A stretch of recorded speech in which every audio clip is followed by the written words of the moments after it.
Un an après la création de ma chaîne YouTube et 6 mois après m'être pleinement reconvertie dans cette nouvelle activité, j'ai eu envie de faire le point avec vous. Aujourd'hui, on va parler chiffres et faire un bilan. Quelles sont mes différentes sources de revenus, mes activités, est-ce que je travaille seule ou en équipe, quel a été mon chiffre d'affaires? Comme d'habitude, je vous dévoile tout et sans tabou. Et si tu viens juste d'arriver sur ma chaîne, déjà bienvenue à toi. Sur cette chaîne, on parle d'investissement, de gestion de budget, mais aussi depuis peu d'entrepreneuriat parce que maintenant ça fait partie de mon quotidien depuis un an. Alors si tous ces sujets t'intéressent, n'hésite pas à t'abonner pour soutenir mon travail. Avant de commencer, laissez-moi vous présenter le partenaire de cette vidéo qui est NordVPN, que vous connaissez probablement déjà. Je suis hyper contente de vous en parler parce que pour être honnête, j'utilise leur service depuis plusieurs années maintenant pour protéger ma connexion internet, que ce soit quand j'investis, quand je fais des achats en ligne ou alors quand je regarde des vidéos à l'étranger. NordVPN, c'est un service qui se donne concrètement pour mission d'améliorer notre sécurité sur internet et c'est surtout très facile d'utilisation. On peut par exemple changer d'emplacement virtuel, masquer notre adresse IP, chiffrer toute notre activité et surtout connecter jusqu'à 10 appareils en simultané avec un seul compte. Donc c'est quand même très pratique. J'avais aussi envie de vous parler de la protection anti-menace pro qui est un service anti-hameçonnage certifié et intégré à l'application NordVPN. Et ce peu importe que vous soyez sur macOS ou Windows.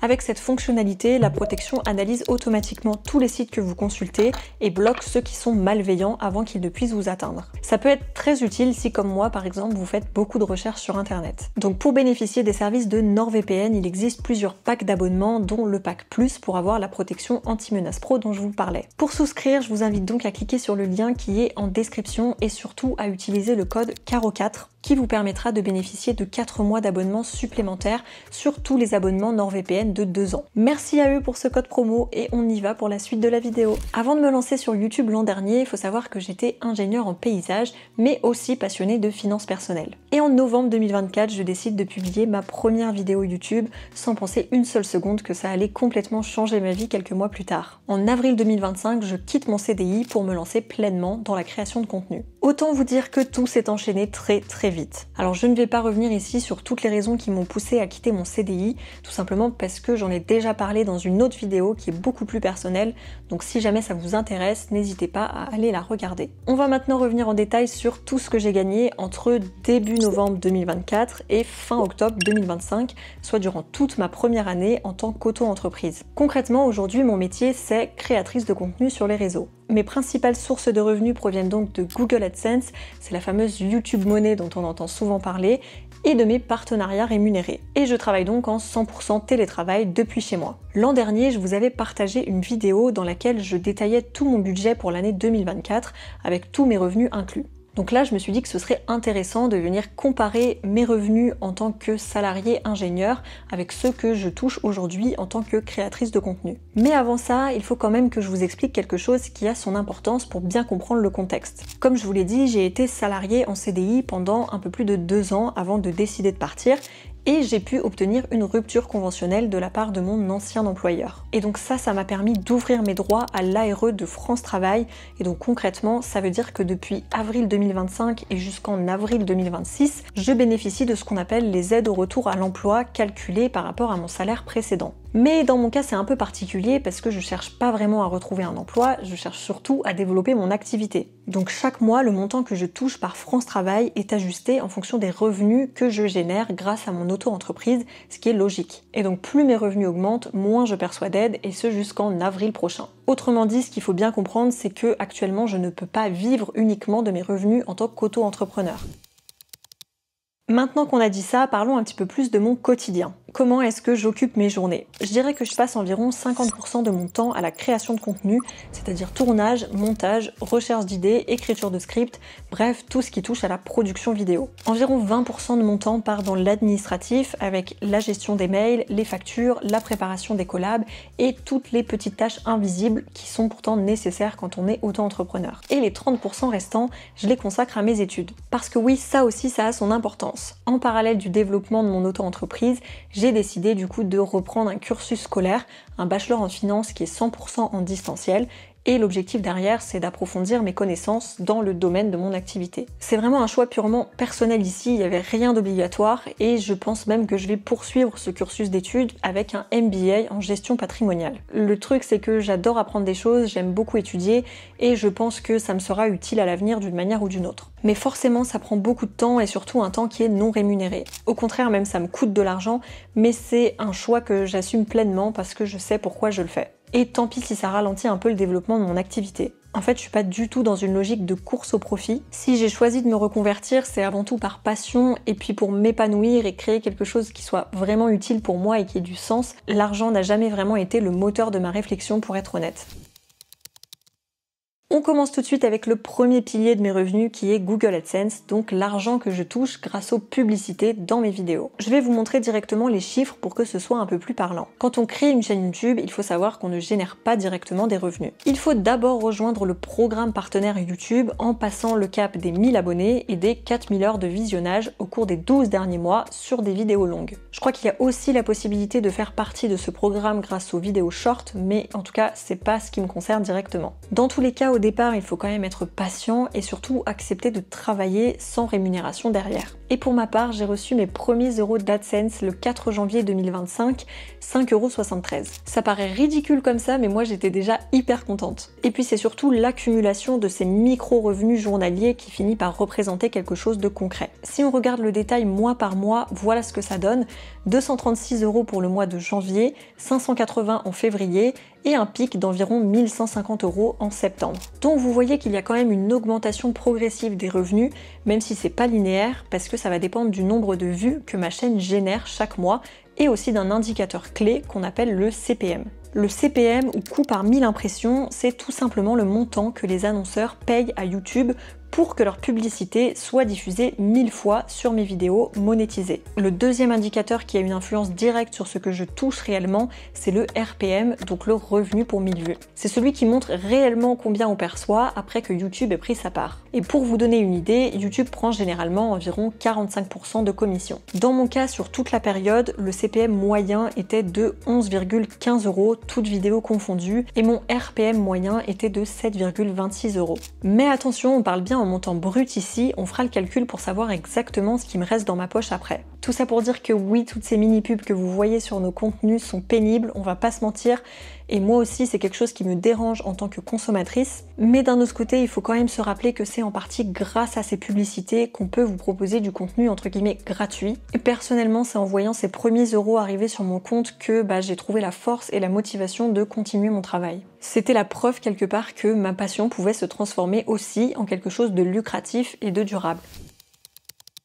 L'affiliation, pour faire simple, c'est un partenariat commercial dans lequel un annonceur rémunère un créateur pour lui avoir rapporté un nouveau client. Donc dès que vous voyez la mention lien affilié quelque part, ça signifie que si vous cliquez sur le lien pour vous inscrire ou pour acheter directement le produit, le créateur touchera une petite commission. Et là, ça peut aller de quelques euros à plusieurs centaines d'euros en fonction de ce qui a été négocié. L'affiliation peut clairement être très lucrative pour un créateur, comme elle peut ne rien rapporter du tout. Donc avoir un business qui repose entièrement sur de l'affiliation, je dirais pas que c'est impossible, mais en tout cas disons que c'est très instable, en tout cas pour ma part. Donc en ce qui me concerne, j'ai mis en place plusieurs liens affiliés avec des marques qui me correspondent et en général vous les trouvez dans la description de mes vidéos ou alors sur Instagram et j'essaye de vous en parler de temps en temps. Donc ce sont à chaque fois des marques que j'ai choisi de mettre en avant et dont je suis contente de parler, on est bien d'accord. Dès que possible, j'essaye également de vous avoir des codes promo avec ces marques en question pour que ce soit aussi intéressant pour vous, bien entendu. Là attention, je vous explique comment ça fonctionne pour moi, mais gardez en tête que chaque créateur est différent et a sa propre relation avec les marques. Personnellement, je ne suis pas payée pour parler des marques en question dans mes vidéos, mais par contre, je perçois une commission à chaque nouvelle inscription. Et chaque mois, disons que c'est un peu la surprise parce que je peux avoir beaucoup d'inscriptions comme très peu d'inscriptions, voire aucune. En tout cas, ça peut arriver. Donc si on se concentre uniquement sur l'affiliation,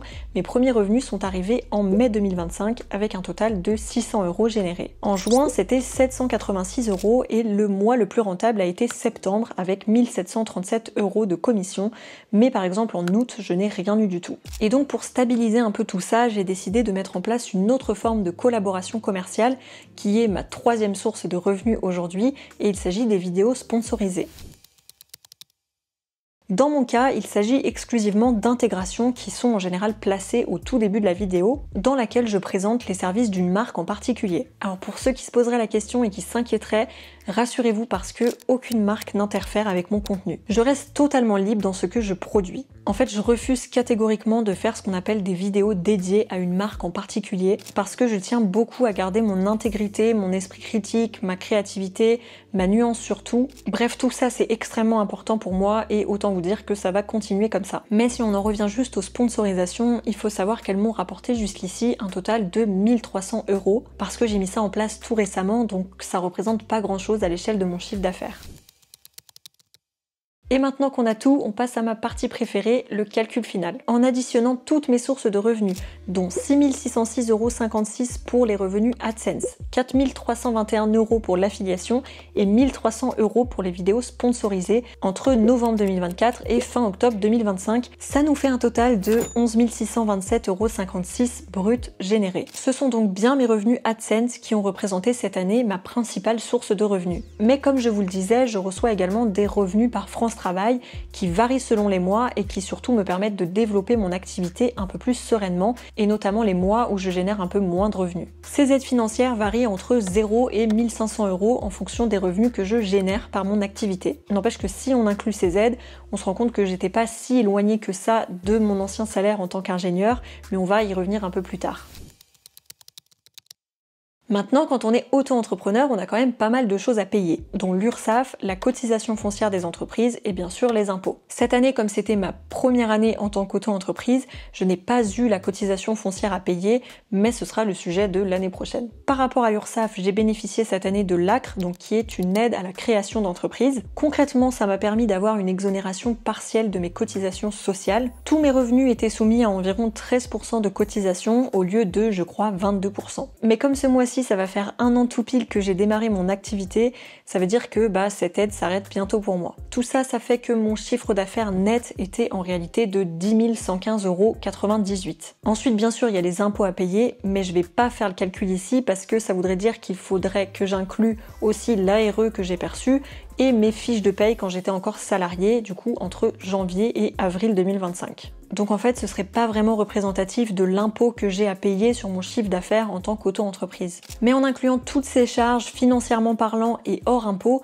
il n'y a pas eu de grosses différences dans mon train de vie par rapport à quand j'étais salariée. Je suis passée d'environ 2600 € net par mois en tant que salariée à environ 2700 € net par mois en tant que créatrice de contenu. Mais vous l'avez compris, en réalité, ça dépend vraiment des mois. On est bien d'accord que c'est un très beau salaire et que je ne vais pas du tout me plaindre de ma situation, bien au contraire, je m'estime plutôt chanceuse et heureuse d'être dans cette position-là. J'ai malgré tout cette année eu de grosses charges qui ne sont pas déductibles quand on est auto-entrepreneur, comme par exemple l'achat de mon matériel vidéo avec tout ce qui est caméra, micro, lumière, carte SD, disque dur, etc.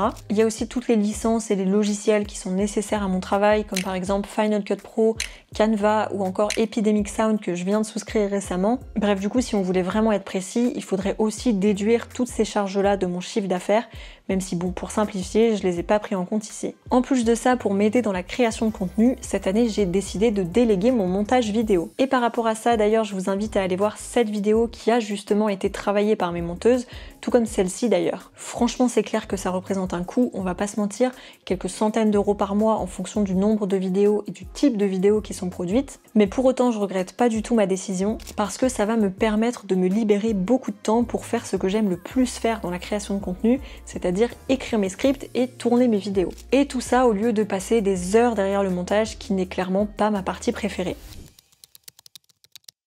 En bref, est-ce que ça valait le coup de me reconvertir sur YouTube et surtout d'abandonner ma carrière d'ingénieur? Financièrement, si on s'en tient juste à mon chiffre d'affaires, c'est clair que c'est pas suffisant parce que dans quelques mois, je n'aurai plus d'aide financière. Mais pour être honnête, non, je ne regrette absolument pas ma décision. Déjà, il faut quand même comprendre que depuis le début de la création de mon entreprise, je n'ai jamais vraiment consacré 100% de mon temps au développement de mon activité. Au départ, j'étais encore salariée et ensuite je suis devenue étudiante. Donc je pense qu'il y a vraiment un potentiel d'évolution dans les quelques mois, voire années à venir, si j'y consacre un peu plus de temps. Si j'ai quitté ma vie d'avant, c'est pour gagner en confort, en indépendance et surtout en créativité. Et aujourd'hui, clairement, c'est réussi parce que je me sens beaucoup plus libre et épanouie. Alors oui, forcément, j'ai perdu en stabilité financière, mais j'ai gagné en beaucoup d'autres choses. Idéalement, c'est sûr que j'aurais peut-être dû conserver mon emploi un peu plus longtemps en cumulant ces deux activités, mais pour être tout à fait honnête, je l'ai fait pendant quelques mois et je ne me voyais vraiment pas continuer ce rythme qui était beaucoup trop dense pour moi. Et puis j'ai plein de projets pour cette chaîne grâce à vous et grâce à tout votre soutien. Tous les jours, je lis vos commentaires incroyables et j'essaye de vous répondre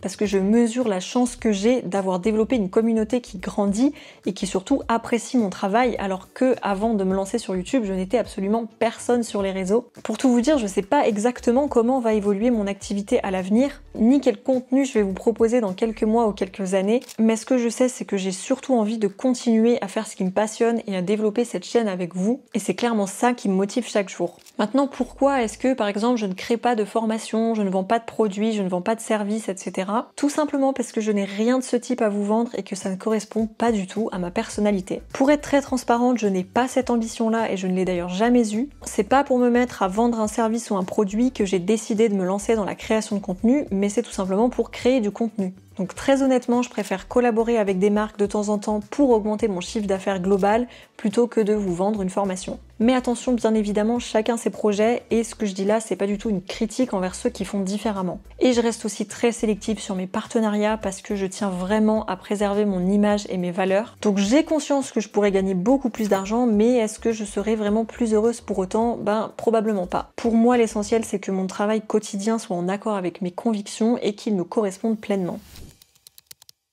Et maintenant, nouvelle année qui commence, donc nouveau projet. J'envisage de développer davantage ma création de contenu sur Instagram avec plus de réels, de carousels, de stories, etc. Je vous en ai pas vraiment parlé jusqu'à présent parce que tout simplement Instagram ne me génère pas de revenus pour l'instant, mais j'aimerais vraiment davantage vous partager ma personnalité sur ce réseau et du coup dans un deuxième temps pouvoir en faire une source de revenus complémentaire. Sur YouTube, j'ai envie d'expérimenter de nouveaux formats comme des documentaires, des interviews, du storytelling. Dites-moi d'ailleurs en commentaire si ce genre de contenu vous intéresserait. Et bien sûr, je continuerai de vous poster du contenu éducatif en investissement et en finance, parce que pour la plupart d'entre vous, c'est quand même comme ça que vous m'avez connu et pour ça que vous êtes là. Mais dans ma vie de tous les jours, j'ai une personnalité vraiment très touche à tout et curieuse. J'ai envie de tester plein de choses et je me vois clairement pas évoluer dans une seule catégorie de créateurs. En tout cas, j'ai vraiment hâte de voir où tout ça va me mener. Et si ce format vous plaît, si ça vous dit, on se retrouve dans un an pour faire un nouveau bilan.